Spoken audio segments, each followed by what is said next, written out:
Assalamualaikum warahmatullahi wabarakatuh. Innal hamdalillah nahmaduhu wa nasta'inuhu wa nastaghfiruh wa na'udzu billahi min shururi anfusina wa min sayyiati a'malina. May yahdihillahu fala mudilla lahu wa may yudlil fala hadiya lahu. أشهد أن لا إله إلا الله وحده لا شريك له وأشهد أن محمدا عبده ورسوله لا نبي بعده. اللهم صل وسلم على نبينا محمد وعلى آله وصحبه أجمعين. أما بعد، فيا عباد الله أوصيكم ونفسي بتقوى الله كما قال الله تعالى في كتابه الكريم: أعوذ بالله السميع العليم من الشيطان الرجيم. يا أيها الذين آمنوا اتقوا الله حق تقاته ولا تموتن إلا وأنتم مسلمون. Alhamdulillah, tidak hentinya kita senantiasa berusaha dalam setiap waktu kita memuji Allah Subhanahu wa Ta'ala, karena demikian banyak nikmat yang Allah berikan, dan di antara nikmat-nikmat itu pantaslah kiranya kita senantiasa mengucapkan salawat serta salam ke hadirat baginda Rasulullah SAW, yang dengan perjuangan beliau, dengan keringat, darah dan air mata beliau dan keluarga beliau, sahabat beliau, Islam itu sampai ke Tanjung Redep.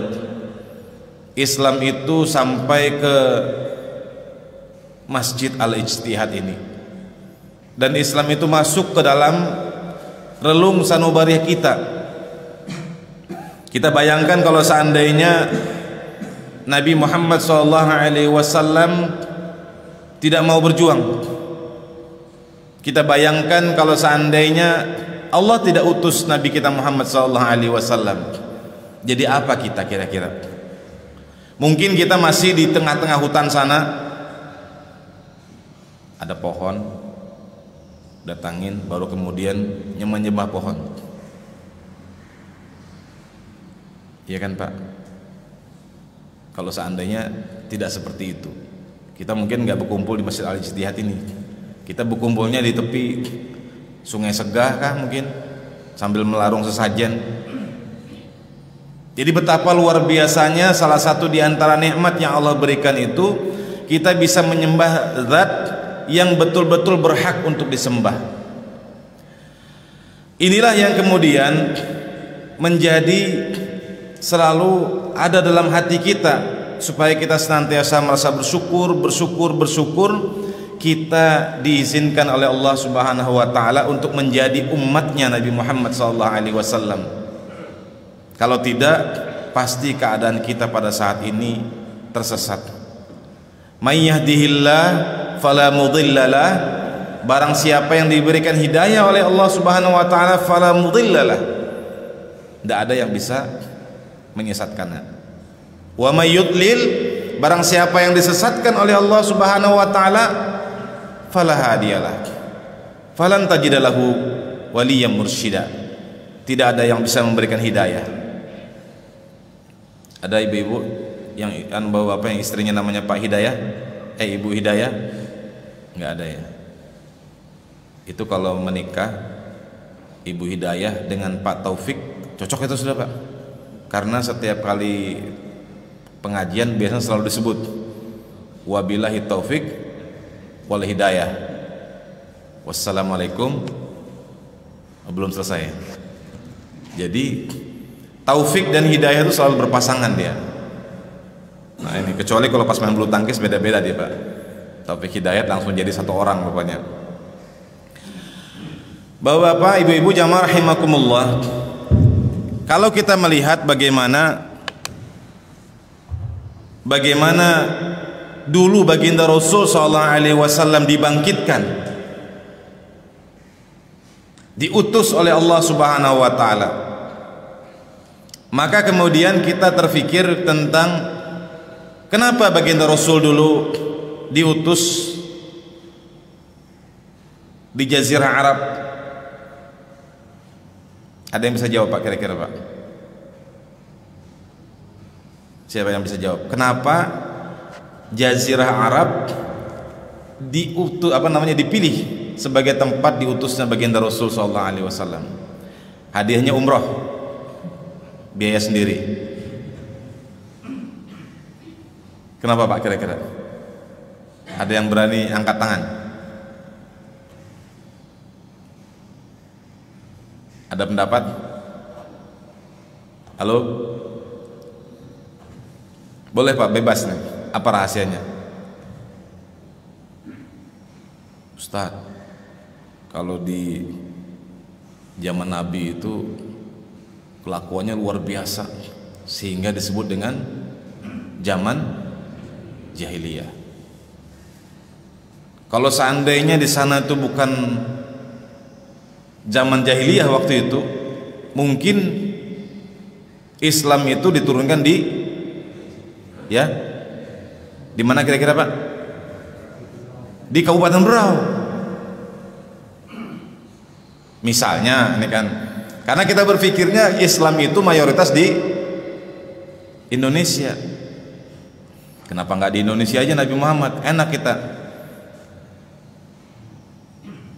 baca Qurannya sudah pakai bahasa Indonesia, atau pakai bahasa Berau, atau pakai bahasa Bugis, ya kan? Nah kira-kira apa hikmahnya? Mungkin ada yang mengatakan karena saking jahiliyahnya zaman itu sehingga Allah perlu menurunkan al-Islam itu di Mekah. Ada Abu Jahal, padahal namanya Abu Hakam Pak, bapak kebijaksanaan. Gara-gara dia terkenal bapaknya kejahiliahan, akhirnya namanya berubah menjadi Abu Jahal, Abu Lahab, dan abu-abu lainnya. Kalau Abu Janda nggak masuk ya Pak ya. Jadi kalau kita melihat, ada mungkin sebagian orang mengatakan bahwa kenapa Islam itu diturunkan di Arab, karena luar biasanya kebobrokan akhlak bangsa Arab ketika itu. Tapi apakah seperti itu memang kenyataannya? Ternyata berbeda pendapat yang disampaikan oleh para ulama. Di antaranya Dr. Said Ramadan Al-Buti, beliau mengatakan di antara rahasia kenapa Rasulullah SAW ikhtiyarul Jaziratul Arabiyah linas'atil Islam, untuk menjadi tempat berkembangnya Islam di sana. Kenapa? Karena kata beliau, kalau kita melihat bagaimana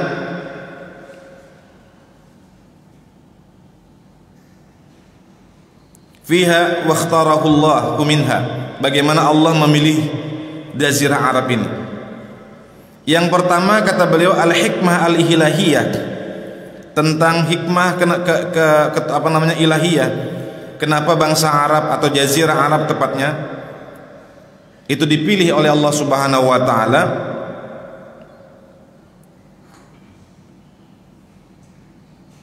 Kata beliau, wa an takuna nas'atud da'wah al-islamiyah ala yadil Arab qabla ghairihim, yaitu Allah memilih Arab untuk menjadi tempat tumbuhnya, berkembangnya dakwah Islamiyah itu di tangan orang-orang Arab. Dan kenapa tidak di tangan selain orang-orang Arab? Kata beliau, awalan, yang pertama, an na'lama khasa'isul Arab, yaitu kita mengetahui tentang kekhususan, keunikan Arab itu sendiri. Wa an natasawwar al-buq'ata al-jugrafiyah, yaitu kata beliau terkait dengan posisi geografi bangsa Arab. Jadi Jazirah Arab itu Pak tepat berada di tengah-tengah dunia. Coba Bapak buka Google, apa namanya sekarang, Google Map. Coba kita lihat di antara bangsa-bangsa atau negara-negara di dunia, cari tempat di mana yang paling strategis untuk mencapai semua tempat di mana manusia hidup. Indonesia, Pak. Indonesia ke arah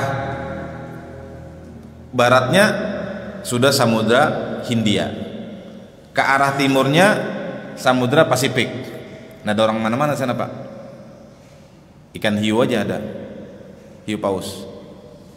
Sebelah selatannya cuma ada Australia. Oke, sebelah utaranya ada Malaysia, Singapura, Vietnam, Brunei, macam-macam. India sebelah selatannya sudah laut. Kalau kita geser ke timur tengah, Pak, sebelah selatannya Arab itu, Mekah itu masih ada Yaman masih. Bahkan kalau saya pernah baca artikel tentang DNA manusia, Pak, DNA asli orang Arab itu ternyata di Yaman. DNA aslinya Arab itu. Kalau kita ke arah utara, ke arah Mesir, memang dia bahasanya bahasa Arab, tapi kalau lihat kulitnya, rambutnya, matanya udah beda dengan orang-orang di daerah Mekah. Apalagi kalau ke atas lagi, Pak, daerah Syam, Syria, udah mulai agak pirang-pirang rambutnya. Tapi saya nggak tahu, di Tanjung Redap juga banyak juga yang pirang-pirang juga, Pak.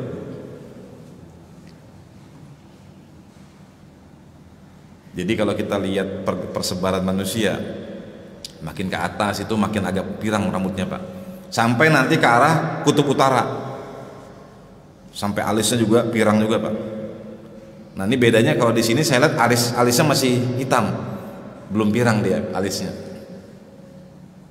Jadi makin ke atas tuh makin pirang. Hidungnya juga makin dari daerah India tuh mancung-mancung. Kalau ke arah India, Timur Tengah, sampai naik ke atas ke Eropa, mancung-mancung hidungnya. Kalau ke sini, Pak, ke Indonesia itu makin mancung juga ke dalam. Jadi ternyata Jazirah Arabiyah itu dipilih karena dia berada di tengah-tengah, Pak.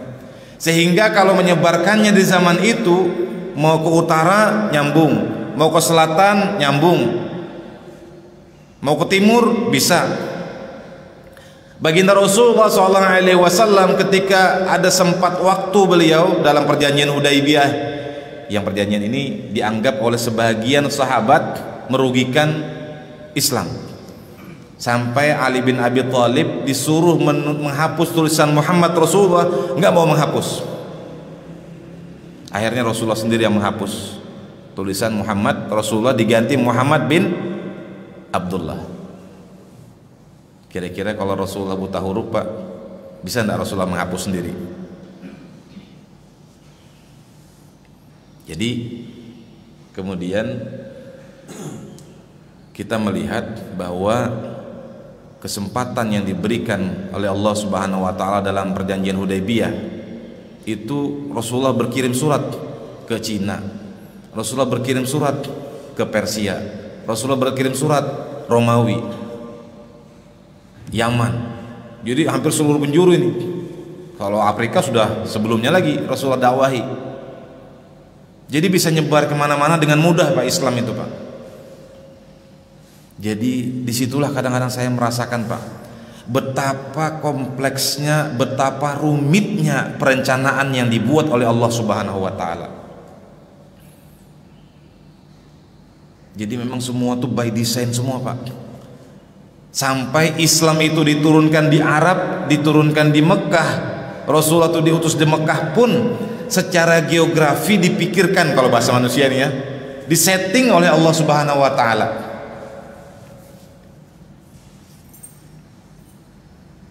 Dan saya termasuk yang percaya bahwa Islam itu bukan tersebar pertama kalinya di Indonesia oleh pedagang Gujarat, bukan.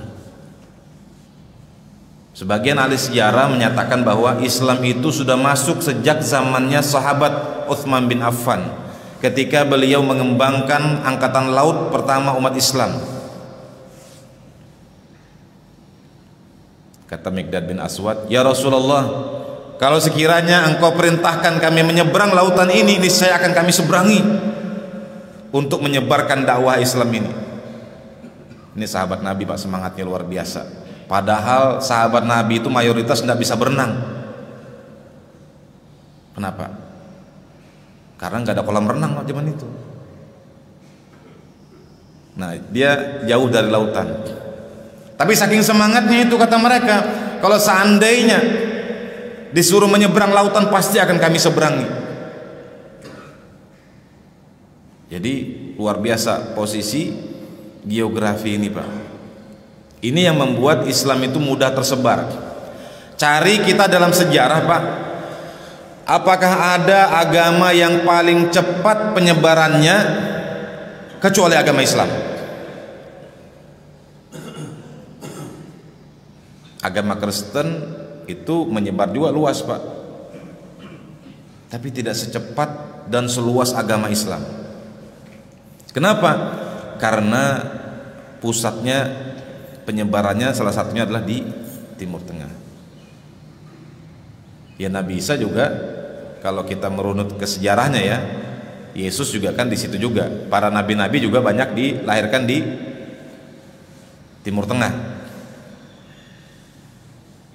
Ini kita bisa lihat secara geografi. Sampai sekarang pun Timur Tengah masih menjadi pusat perhatian dunia. Kalau kita ke Amerika Pak, tahu Amerika ya Pak? Kalau kita ke sana, kita tanya orang, tahu Irak nggak? Tahu. Suriah tahu. Saudi apalagi. Tapi kalau kita tanya Indonesia, pertanyaannya balik, Indonesia itu di mananya Bali ya? Sedihnya kita Pak, negara sebesar ini tidak diketahui orang. Padahal negara kita ini negara Muslim terbesar di dunia. Padahal negara kita ini kalau dibentang Pak, antara pantai timur Amerika dengan pantai barat Amerika mungkin hampir nyambung aja tuh. Kalau negara kita ini dibentang Pak, dari Turki sampai ke London mungkin jaraknya itu. Jadi kalau saya punya teman dulu sering presentasi di luar negeri, dia bikin peta itu Pak. Dia bikin dari Irian Jaya sekarang Papua sampai ke Sumatera. Ditaruhnya ini jaraknya ini taruh ke sini ke Eropa. Ternyata bentangannya itu dari Turki sampai ke London, ke Inggris. Berapa negara itu Pak? Tapi orang tidak mengenal Indonesia, kasihan kita ini. Jadi memang Timur Tengah ini dari zaman dulu sudah menjadi pusat perhatian dunia. Makanya banyak nabi-nabi yang diturunkan oleh Allah Subhanahu wa taala di Timur Tengah. Kita nggak usah iri Pak, karena memang posisi geografis mereka. Al-Jughrafiyah kata beliau. Nah, saya nggak tahu, jangan-jangan dari 124.000 nabi ada juga nabi yang turun ke Indonesia, mungkin aja. Tapi waktunya sudah selesai Pak. Nggak boleh lagi ada pendaftaran, kuotanya udah habis untuk pendaftaran menjadi nabi. Kemarin ada yang mau buka lagi di Bogor, tapi diberangus oleh aparat. Jadi yang pertama itu geografi. Tapi betul enggak tadi pertanyaan orang bahwa kenapa Jazirah Arab itu diutusnya Rasulullah di tempat di Mekah dan di Madinah? Apakah karena orang-orang Arab itu adalah orang yang paling jahiliyah? Ternyata jawaban beliau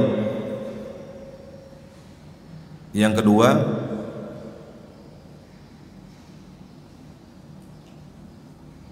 kata beliau di sini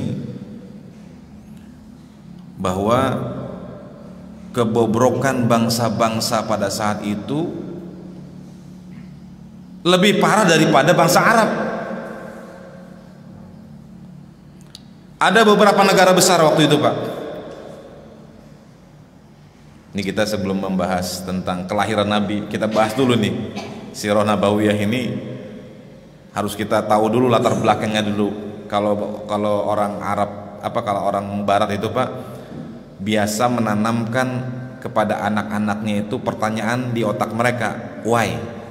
Kenapa? Kenapa ini untuk menggali curiosity kata mereka, keingintahuan si anak. Kalau kita kadang-kadang, kalau menurut sebagian orang mengatakan bahwa Indonesia mengajarkan kepada orang-orang Indonesia, mengajarkan anak-anaknya itu pertanyaan terlalu sederhana Pak. Apa ini, apa itu, selesai sudah. Kalau Cina, mereka diajarkan bagaimana caranya menjadi kaya. Oh begini. Bagaimana caranya bikin iPhone? Oh begini. Kata teman saya orang BPPT Pak, Badan Pengkajian Penerapan Teknologi, orang Cina itu kalau mau bikin iPhone Pak, bikin handphonenya iPhone, persis seperti iPhone kualitasnya dia bisa, cuman branding aja kalah dia. Saya pernah beli, paman saya beli iPhone, zaman iPhone masih awal-awal dulu ya. Wah hebat betul kalau bisa pegang iPhone itu. Begitu saya liatin, ternyata made in China. Begitu diklik-klik, oh ternyata bukan iPhone Pak, casingnya aja iPhone. Entah itu Android kah, entah iPhone kah, atau perkawinan antara iPhone dengan Android. Pokoknya harganya murah, belinya di Mekah. Jadi rupanya Mekah juga kebanjiran. Jadi kalau orang Barat itu menanamkan pertanyaan kepada anak-anaknya, Kenapa ini sebenarnya harusnya ditanamkan oleh orang-orang Islam? Karena ini yang disebutkan oleh Allah Subhanahu wa taala, wa'lam annahu la ilaha illallah. Maka ilmuilah, maka ketahuilah, kalau bahasa terjemahannya itu, annahu la ilaha illallah, sesungguhnya Allah itu la ilaha illallah, tidak Tuhan selain Allah. Jadi orang Islam itu disuruh mengetahui why-nya dulu Pak. Kenapa kita beribadah kepada Allah? Jadi ditanya dulu kenapanya. Kalau orang diberitahu kenapanya, maka dia akan tahu pertanyaan berikutnya bagaimana caranya. Bagaimana caranya.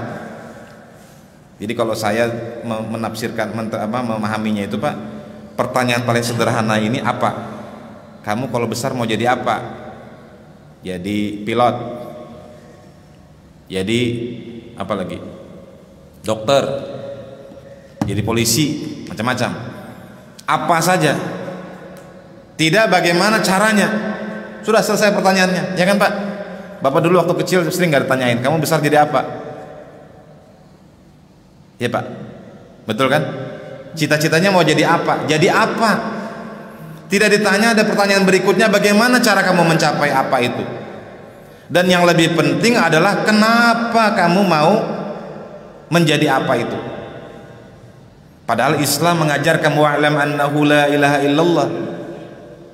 Jadi disuruh tahu dulu, disuruh tanya dulu, kenapa baginda Rasul sallallahu alaihi wasallam ditaruh oleh Allah, diutus oleh Allah di Mekah. Sehingga kita gagal paham Pak. Kita dengan sederhana, saya nggak tahu apakah ini by design atau enggak, kita mengatakan karena orang-orang Arab itu jahiliyah. Saking jahiliyahnya sampai Allah merasa perlu, nah ini klaim kita ini, orang-orang mengatakan untuk menurunkan Islam itu di Arab. Ternyata kata beliau, dibandingkan negara-negara yang lainnya, kata beliau, Faris Warum wa ya'ti min waraiha al-Yunan wal Hind. Ada negara-negara besar yang beliau sebutkan. Yang pertama Persia, negara besar luar biasa, penguasa sebagian dunia, jajahannya di mana-mana. Romawi lebih besar lagi, kekuasaannya di mana-mana. Yunani punya kebudayaan dan filsafat. Kemudian Al-Hind ini juga punya budaya sendiri, sampai pengaruhnya ke Indonesia. Pernah dengar tentang Mahabharata Pak? Ramayana. Ada nggak yang sudah khatam kisahnya Ramayana? Iya Pak, nggak ada yang berani angkat tangan. Saya dulu suka juga baca Ramayana, Mahabharata, kisah antara Pandawa dengan Kurawa. Yang menang siapa Pak? Banyak pelajaran-pelajaran yang bisa kita ambil. Itu masuk ke Indonesia Pak, jauh-jauhnya dari Timur Tengah sana. Sampai dulu di TPI, apa TPI itu? Televisi Penghiburan Indonesia.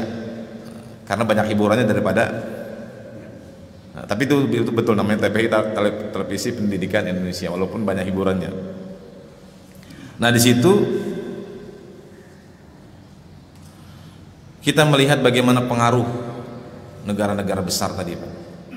Ternyata tidak ada atau minim sekali pengaruh negara-negara besar tadi kepada bangsa Arab. Dan kalau kita lihat kenapa minim? Karena banyak nilai-nilai negatif yang mereka justru lebih parah daripada bangsa Arab kejahiliahannya. Amma Faris, adapun Persia, kata beliau, di antara kebobrokan orang-orang Persia ketika itu, yaitu salah satunya kata beliau,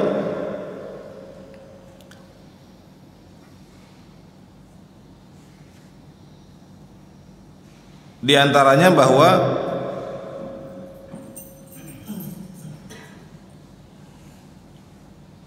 hatta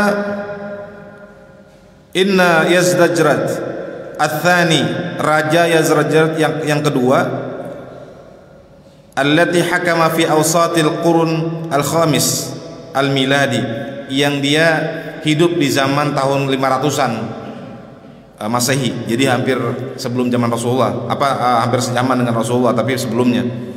Itu kata beliau di sini, yatazawwaju bi ibnatihi, menikahi anaknya sendiri. Resmi Pak. Apa enggak kacau balau tuh? Nilai-nilai kemanusiaan dan nilai-nilai peradaban. Jadi kalau Persia itu parah dari sisi akhlaknya. Romawi tenggelam kata beliau dengan kekuatan materialnya, kekayaan yang luar biasa yang kemudian menjadikan manusia di Romawi hidup bergelimang dengan harta dan materialistis. Karena mereka mengumpulkan kekayaan seluruh dunia Pak, yang mana dijajahnya, diambilinya pajaknya, dikumpulkan di Romawi, mereka berpesta pora, sementara rakyatnya hidup melarat. Di zamannya Salahuddin Al-Ayyubi, mereka malah bersyukur ketika dijajah oleh Islam Pak, daripada dijajah oleh Romawi. Karena memang mereka menghisap kekayaannya itu. Nah jamaah rahimakumullah, ini adalah diantara rahasia-rahasia kenapa Islam itu diturunkan oleh Allah di Timur Tengah.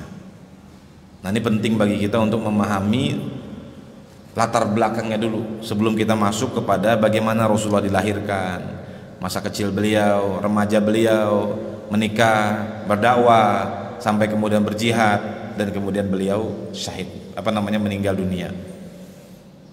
Jadi kita paham dulu Pak tentang latar belakang. Ini bagus sekali kalau Dr. Ramadan Al-Buti ini cerdasnya luar biasa. Kalau orang mengatakan beliau ini adalah Imam Ghazali abad 20, Imam Ghazali abad sekarang, kecerdasannya dan keilmuannya luar biasa. Ini mungkin yang bisa saya sampaikan dengan pengajian pada hari ini, pada pengajian pagi hari ini. Mudah-mudahan kita nanti insya Allah berterusan mempelajari tentang baginda Rasul Sallallahu Alaihi Wasallam, dan mudah-mudahan kita berdoa apa yang kita pelajari ini akan menjadi benih-benih cinta kita kepada baginda Rasul, dan mudah-mudahan benih cinta kepada Rasul ini akan terus berkembang, terus tumbuh, sampai kemudian dalam pikiran kita ini mudah-mudahan tidak ada pikiran lain dalam hati kita untuk manusia selain baginda Rasul.